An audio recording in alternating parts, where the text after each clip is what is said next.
What up, Better at Chess Nation? This is Terrence B with another chess video.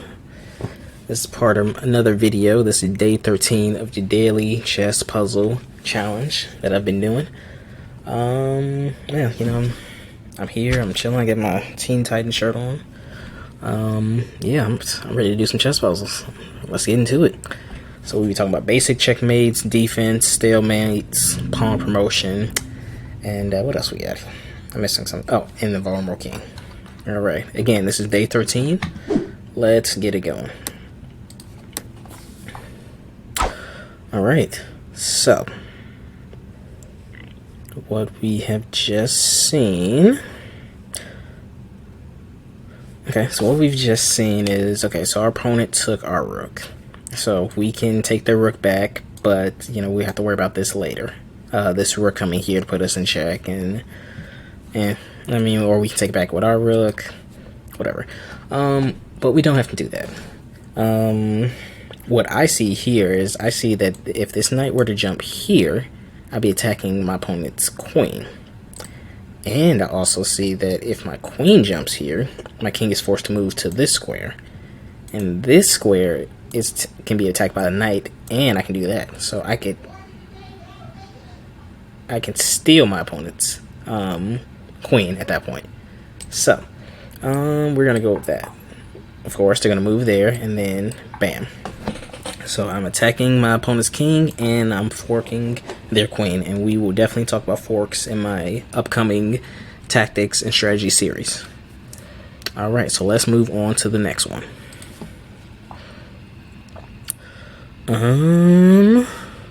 And actually, I have to look at that puzzle again later, but I'm pretty sure that last one was probably a checkmate. I'll have to look at it later and see, but maybe that was a checkmate. Okay, so opponent would decide to move their rook from here to here. So this square is a dangerous square. It's a vulnerable square, and it is going to lead to checkmate if I move the queen here. So we have this bishop eyeing down this square and the queen eyeing down this square. So, yeah, not sure why my opponent would not worry about that square. Maybe they didn't see it, but this is what we're going to do. That's going to be a checkmate. Okay, what else we got? Okay, so this is another common checkmate pattern that you, hopefully when you see it, you get to take advantage of it. So I've seen this pattern enough times. I haven't quite fully taken advantage of it, but when I see the puzzles of it, it's just like, oh man, checkmate is very simple. So as you can see, this rook is eyeing down this square, and this bishop is eyeing down this square. Now, if you're looking at the positioning around white's king, they can't go anywhere on this file. They can't go anywhere on this file. They can only go this way. They can't even go here because of this bishop. So if I were to deliver a check right there, this will be checkmate just based on the positioning. So, alright, let's go to the next one. Okay, so my opponent. Okay, so they move their knight out here.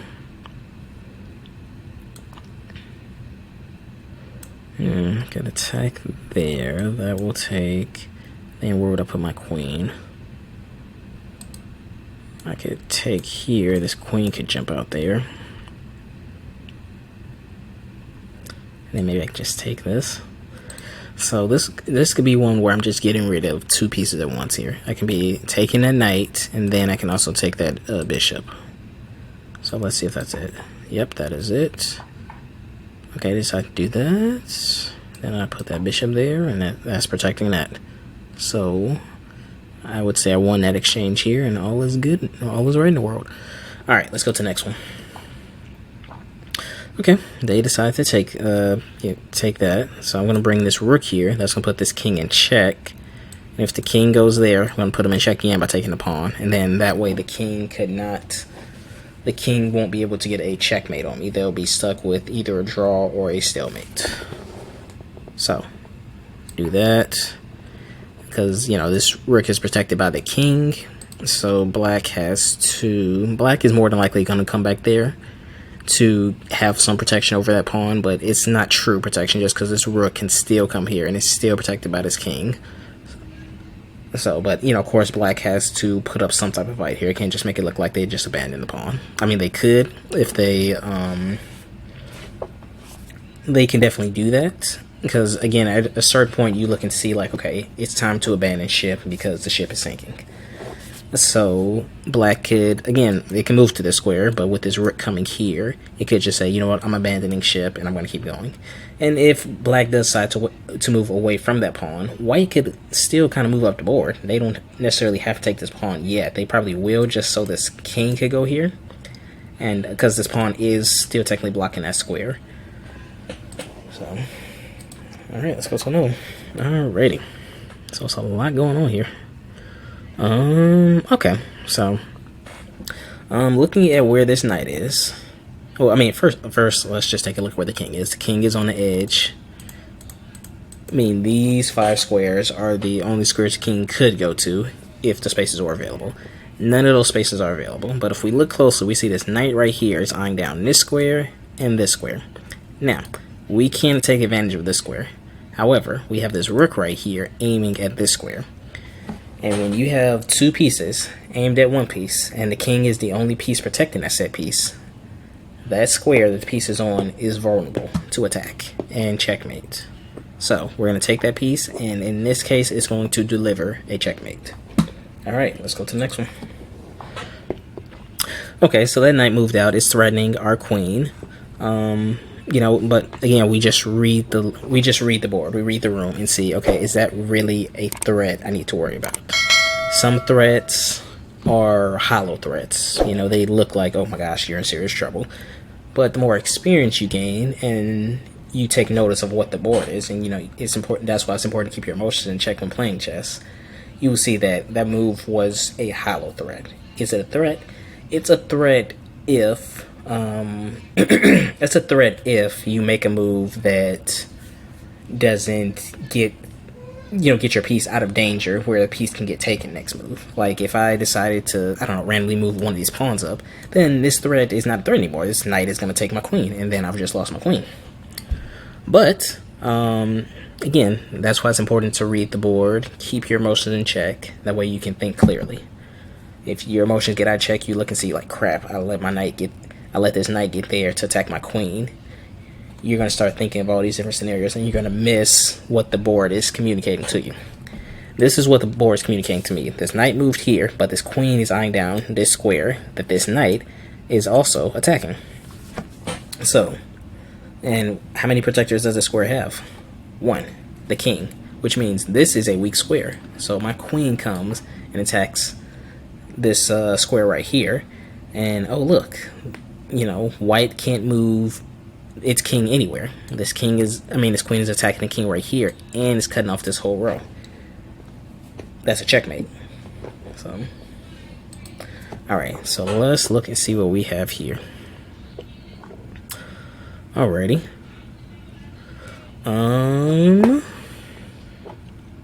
Okay, so in this case, so we have this going on right here, right?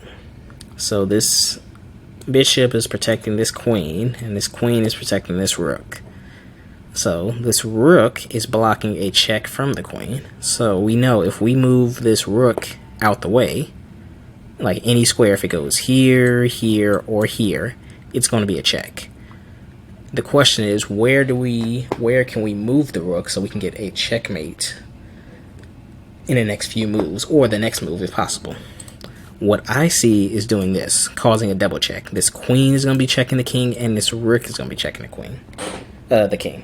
And when you have a double check, most of the time you're only able to move out of the way of the double check. But like this instance, where the rook is right here next to the king could take that rook. But once the king takes that rook, that's where this bishop and queen work together to come to this square and put the king in checkmate. So, now, it doesn't show it, but again, the king has no choice but to take this rook because, you know, the king can't move over here because it's still in check by this rook. So it has to take this rook. This queen comes here, delivers checkmate. Alright, let's keep it going. All right. Okay, so this is an example of a smothered mate. Now we've seen this before last week when we were doing a lot more mating puzzles. So we have this bishop, this queen, and this knight eyeing down on this F2 square right here. So there's only one protector of this square, the king. So what we're going to do is we're going to take this queen, deliver a check here, and the king can't go here, and it's already on this square, so it has to move in this direction. Now, and here's where the smothered mate part comes in. So we would love to be able to get to this square, but this knight just moved here, stopping that. So, what is our next course of action? Well, seeing that we have all these pieces lined up here, we start off with the queen attacking this square, taking the pawn, putting the king in check. The king has to go here. Then, this queen, or this bishop, is backing up the queen, and we know this knight could jump to this square if this square ever gets cleared. So we move that queen from here to here. It's putting the king in check again. The king cannot take that queen because it's backed up by the bishop, but this rook right here can. Once the rook takes this queen, what this rook is doing is enclosing the king in this corner. Only places the king can go when in a corner is the square in front, the square diagonally in front, or the square on side of it. But with this rook here on this square and these two pawns here, the king has nowhere to go. So that's where this nicely placed knight comes in to deliver a checkmate on the king right there. So let's see it in action. Okay, and they decided to take with the knight, which it doesn't matter because the knight is doing the same thing the rook would have done. It's enclosing the king in this corner where the king has no place to go, and this knight still is coming to this square to deliver checkmate. There it is. All right. Okay, so this pawn moving up did something that so with that pawn moving up, it is extremely important to always look at the board and see what changed after that move. The thing about pawns is the pawns do several jobs. How should I put this? The pawn is after promotion, right? So think of a person at a company. When you're after promotion, you do several jobs, and then as you want to go higher and get to the next level, you do different jobs. You do other jobs. You do different jobs, and that sometimes means leaving the previous task or jobs behind you. That you used to be doing behind you, so you can do better, more harder jobs. Well, one of the jobs the pawn was doing was protecting this square right here. It was controlling these squares, but it was creating a barrier right here so that the queen could not get through. With this pawn moving up, again, you always read the board to see, okay, what has changed? Well, what has changed is the queen has a outlet to get to this square right here. With this knight right here, the queen moving from here to here is checkmate. Once the queen gets here, the king is going to be in check from the queen here, but it also can't move here or here because the queen is also controlling this horizontal. So this is why it is important to always see, especially with pawn moves, what has changed on the board. They could have been moving this pawn up just so this bishop can get through and attack this square. However, they also unblocked the queen from being stuck on this square. So this is going to be checkmate. All right, let's keep it going.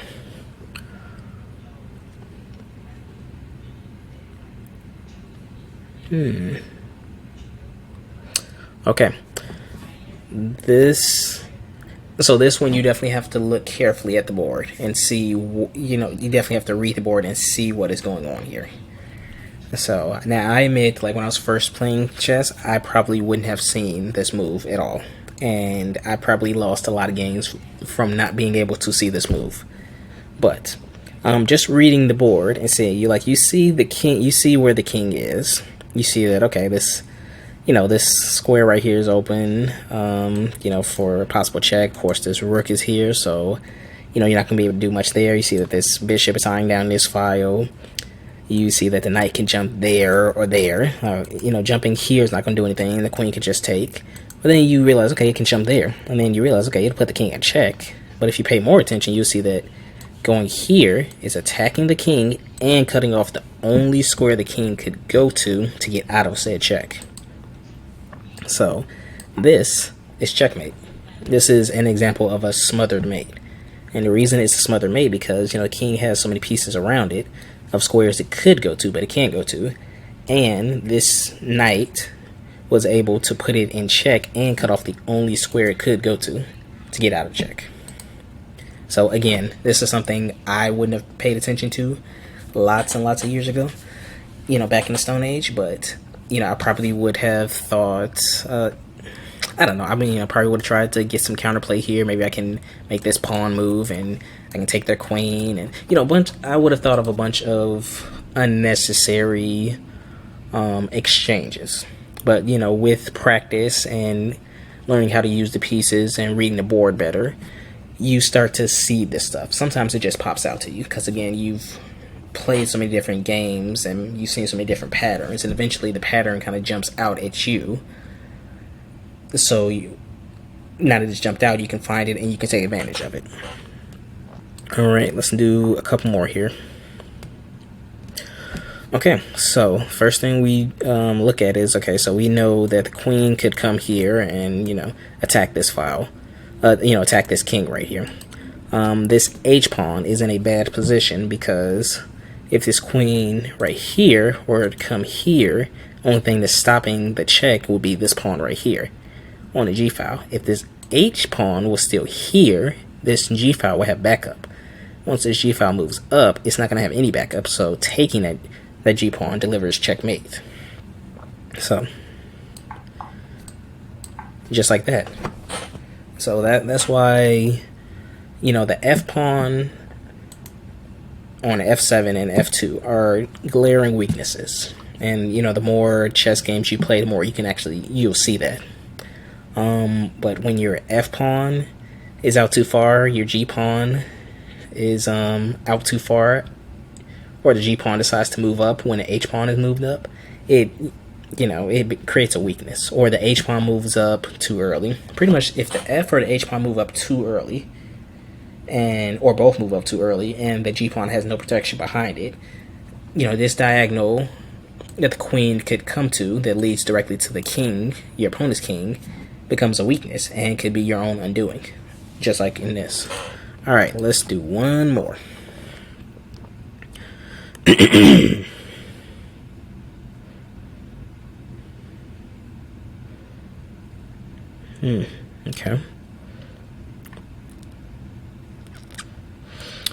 Okay. I mean, I do see this. And I think that will be fine, because black doesn't really have anything that could deliver a checkmate right now. If I move here, black can always go there, but my rook would just take right back. If I move here and, you know, black's queen decided, okay, well, I'm gonna move, say, here or something, I can get checkmate by coming here.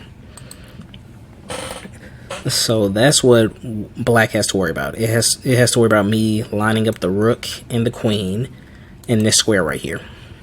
And black, unfortunately, doesn't have anything that can stop me from getting to this square. They would have to stop me from lining up the queen and the rook. So I'm going to move there. They decided to take that bishop. I'm delivering checkmate right there. Because, again, this queen covers that. This horizontal. And this diagonal. And just by the positioning here, you know, that's going to be a checkmate. So, okay. So this was day 13. Day 13, video 13 of the 30-day chess puzzle challenge that I've been doing this past month. So, if you liked the video, 2 thumbs up. Or click the thumbs up. If you have a comment on the video, whether it was what you liked about the video, what you didn't like about the video, any ideas of what to do next, anything you want to see content-wise, chess-wise, please leave a comment below, let me know. I read my comments, I check the comments, and I want to take them into consideration for future videos so I can give my audience what they want. Also, if you know anybody who would enjoy this video, please share it. text message, social media, carrier pigeon, letter in the mail, FedEx, Amazon, you know, whatever you need to do to get the word out. Any promotion like that is much appreciated. Otherwise, this has been 13. That is all I have for you guys. Oh, the last thing, how can I forget this? If you're new to the channel, please subscribe. I want you to receive more content like this and more other content, and also want you to be a part of Better at Chess Nation. Other than that, I bid you guys adieu. I will catch you guys in the next one. Later.